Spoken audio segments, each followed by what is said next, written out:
Commentaire de saint Thomas d'Aquin sur l'Épître aux Romains, chapitre 7, versets 3 et suivants. Lorsque l'apôtre dit, au verset 3, donc son mari vivant, il explique par une preuve ce qui précède. Et d'abord, quant à l'obligation du mariage qui dure pour la femme tant que vit son mari, la preuve en est qu'elle est appelée adultère si elle vit avec un autre, c'est-à-dire si elle s'unit charnellement à un autre homme du vivant de son mari. Confère Jérémie 3.1. Lorsqu'un mari a répudié sa femme, si cette femme en le quittant s'attache à un autre, est-ce qu'elle n'est pas impure et déshonorée? À ces paroles, mais si son mari meurt, saint Paul se sert de sa preuve pour établir que l'obligation de la loi du mariage est dissoute par la mort. Il dit, mais si le mari de cette femme meurt, elle est déliée de la loi qui l'attachait à lui, de sorte qu'elle n'est plus adultère, si elle vient à avoir un commerce charnel avec un autre homme, surtout si elle lui est unie par le mariage. Confère 1 Corinthiens 7, 39. Si le mari, à savoir celui de cette femme, vient à mourir, elle est libre, qu'elle se marie à qui elle voudra. Il est évident par ces paroles que les secondes, les troisièmes et même les quatrièmes noces sont en elles-mêmes licites, comme paraît l'insinuer saint Jean Chrysostome, qui dans son commentaire sur saint Matthieu dit « De même que Moïse a permis la libelle de répudiation, saint Paul a permis les secondes noces. Car si la loi du mariage est dissoute par la mort, il n'y a plus de raison pour qu'il ne soit pas permis à l'époux survivant de passer à une seconde alliance. » Quant à ce que l'apôtre dit, 1 Timothée 3.2, qu'il faut que l'évêque n'ait été marié qu'une fois, cela ne doit pas s'entendre dans le sens que les secondes noces sont illicites, mais en ce sens qu'il y a là une espèce d'imperfection à l'égard du sacrement, parce que l'évêque ne serait plus l'époux unique d'une seule épouse, comme Jésus-Christ est l'époux d'une seule Église. Lorsque saint Paul dit au verset 4, « Ainsi mes frères », il conclut sa proposition principale en disant « Ainsi, c'est-à-dire par cela même que vous êtes devenus les membres du corps de Jésus-Christ, que vous êtes morts et que vous avez été ensevelis avec lui comme il a été expliqué, vous aussi vous êtes morts à la loi, en d'autres termes, quant à l'obligation de la loi qui cesse par rapport à vous, pour, à partir de ce moment, être à un autre, c'est-à-dire à Jésus-Christ, et être soumis à la loi de celui qui est ressuscité d'entre les morts, et en qui, ressuscitant vous-même, vous avez pris une vie nouvelle. Ainsi donc, vous êtes tenus et liés, non par la loi de votre première vie, mais par la loi de votre vie nouvelle. Cependant, il semble qu'il y ait dissimilitude sur un point, car dans l'autre exemple cité, le mari mort, la femme demeure libre de l'obligation de la loi, tandis qu'ici, celui qui est délié de l'obligation est réputé mourir. Mais si nous considérons attentivement l'un et l'autre, nous trouvons identité de situation, parce que le mariage supposant comme une sorte de corrélation, c'est-à-dire l'union des deux époux, peu importe lequel des deux meurt, pour que le résultat soit la dissolution du lien du mariage.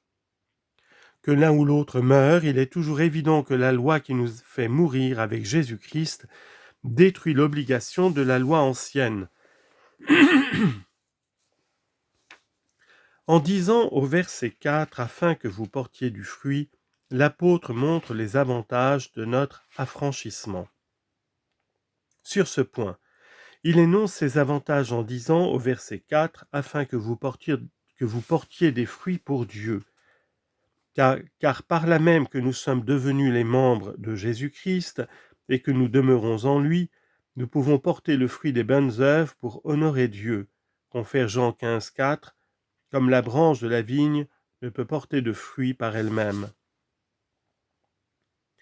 À ces paroles, au verset 5, lorsque nous étions assujettis à la chair, il fait voir que ces fruits ne pouvaient être produits pendant que nous étions sous la servitude de la loi en disant « Car lorsque nous étions assujettis à la chair, c'est-à-dire esclaves de ses convoitises, Romains 8, 9, pour vous, vous ne vivez pas selon la chair, mais selon l'esprit. » Les passions et les affections du péché qui par la loi étaient ou connues ou exécutées à l'occasion, comme il a été expliqué plus haut, agissaient dans nos membres, c'est-à-dire les provoquaient.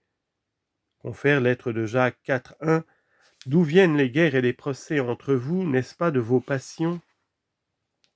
et cela afin de les faire fructifier pour la mort, c'est-à-dire de leur faire porter des fruits de mort. Confère Jacques 1,15, le péché consommé engendre la mort. À ces mots, du verset 6, mais maintenant nous sommes affranchis, il montre que ces avantages sont acquis à tous ceux qui sont délivrés de la servitude de la loi, en disant, verset 6, maintenant, par la grâce du Christ, nous sommes affranchis de la loi de mort, c'est-à-dire de la servitude de la loi de Moïse, qui est appelée la loi de mort, ou parce qu'elle frappait sans miséricorde de la mort corporelle, confère Hébreux 10, 28, celui qui viole la loi de Moïse est mis à mort sans miséricorde, ou plutôt parce qu'à l'occasion elle donnait la mort spirituelle, selon ce que dit Paul en 2 Corinthiens 3, 6, la lettre tue, mais c'est l'esprit qui vivifie. Or nous étions soumis à cette loi comme des esclaves sous la loi. Confère Galates 3, 23, avant que la loi fût venue, nous étions sous la garde de la loi. Avant que la foi fût venue, nous étions sous la garde de la loi. Mais nous sommes affranchis afin que nous servons Dieu dans la nouveauté de l'Esprit, renouvelés que nous sommes dans l'Esprit par la grâce du Christ. Confère Ézéchiel 36, 26, je vous donnerai un cœur nouveau, et je mettrai un esprit nouveau au milieu de vous. Et non pas dans la vétusté de la lettre, c'est-à-dire non pas selon l'ancienne loi, ou non pas dans la vétusté du péché que la lettre de la loi n'a pu détruire. Confère Psaume 6, 7, j'ai vieilli au milieu de tous mes ennemis. Leçon 2, chapitre 7, versets 7 à 13, sommaire. L'apôtre donne la solution d'une difficulté sur la bonté de la loi. Comment cette loi a fait connaître le péché parce que ses préceptes ont excité dans l'homme la concupiscence. Verset de l'épître de Paul, de 7 à 13. Que dirons-nous donc? La loi est-elle péché? Point du tout. Mais je n'ai connu le péché que par la loi, car je ne connaîtrais pas la concupiscence si la loi n'eût dit « Tu ne convoiteras pas ». Or, prenant occasion du commandement, le péché a produit en moi toute concupiscence, car sans la loi, le péché était mort. Et moi, je vivais autrefois sans la loi. Mais quand est venu le commandement, le péché a revécu. Et moi, je suis mort. Et il s'est trouvé que ce commandement qui devait me donner la vie a causé ma mort. Ainsi le péché, prenant occasion du commandement, m'a séduit et par lui m'a tué. Ainsi la loi est sainte et le commandement saint, juste et bon. Ce qui est bon m'a-t-il donc causé la mort? Loin de là.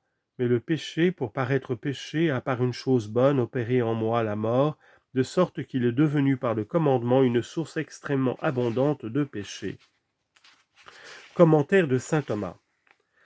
Après avoir montré que par la grâce du Christ nous sommes affranchis de la servitude de la loi et que cet affranchissement a de grands avantages, saint Paul répond ici à une objection qui peut sortir de ce qui précède.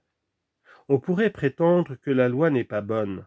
Il détruit d'abord l'objection qui attaque ainsi la loi, il prouve ensuite que la loi est bonne, au verset 14.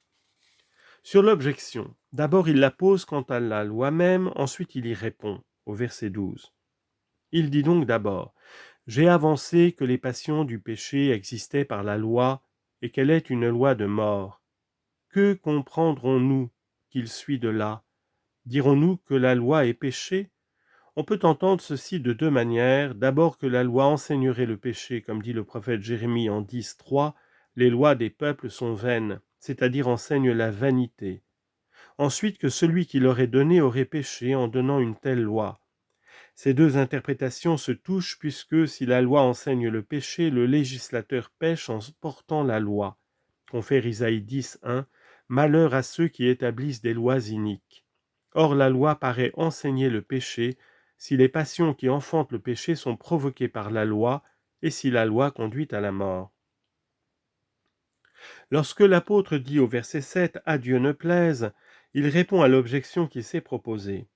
Il faut remarquer ici que si la loi produisait par elle-même et directement les passions qui donnent naissance au péché ou à la mort, il s'ensuivrait qu'elle serait péché, d'après l'une ou l'autre des interprétations données plus haut. Mais il n'en serait point ainsi si la loi n'était que l'occasion du péché et de la mort. Saint Paul montre donc ce que la loi fait par elle-même, ensuite ce que par occasion elle peut faire. Sur ce que fait la loi par elle-même, l'apôtre donne 3 explications. Il répond à la question en disant au verset 7 « À Dieu ne plaise, à savoir que la loi soit péché, car elle n'enseigne pas le péché. » Suivant ce mot du psalmiste, psaume 18,8, « La loi du Seigneur est sans tache, et le législateur n'a pas péché en l'apportant, comme si c'était une loi inique, selon cette parole de Proverbe 8,15, « C'est par moi que les lois règnent, que les rois règnent, et que les législateurs ordonnent ce qui est juste. » À ces mots, au verset 7, « Mais je n'ai connu le péché que par la loi », saint Paul expose ce qui en soi appartient à la loi, à savoir donner la connaissance du péché sans pouvoir le détruire. C'est ce qu'il dit au verset 7, « Mais je n'ai connu le péché que par la loi », comme il a dit plus haut, en 3,20, car la loi donne seulement la connaissance du péché.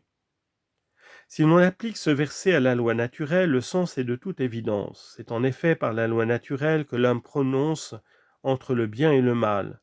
Confère Ecclésiaste 17,6, « Il a rempli leur cœur de sagesse et il leur a montré les biens et les maux. » Mais l'apôtre paraît parler de la loi ancienne qu'il indiquait plus haut au verset 6 lorsqu'il dit « non dans la vétusté de la lettre ». Il faut donc dire que sans la loi, on pouvait avoir la connaissance du péché en tant qu'il porte un caractère d'ignominie, c'est-à-dire en tant qu'il est contre la raison, mais non en tant qu'il implique l'offense contre Dieu, car nous savons par la loi de Dieu que les péchés des hommes déplaisent à Dieu, qui les défend et qu'il en ordonne le châtiment.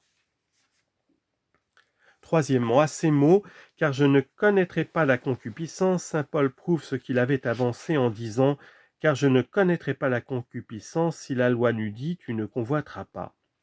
Sur ceci, il faut remarquer que ce mot de saint Paul, la connaissance du péché n'est venue que par la loi, pouvait être entendu par quelques personnes de l'acte même du péché que la loi fait connaître à l'homme en le défendant.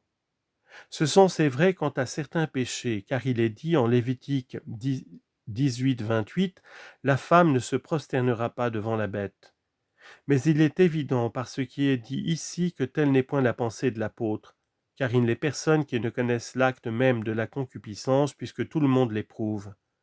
Il faut donc entendre, comme il a été expliqué plus haut, que la loi donne la connaissance du péché quant à la culpabilité qui rend punissable et quant à l'offense de Dieu.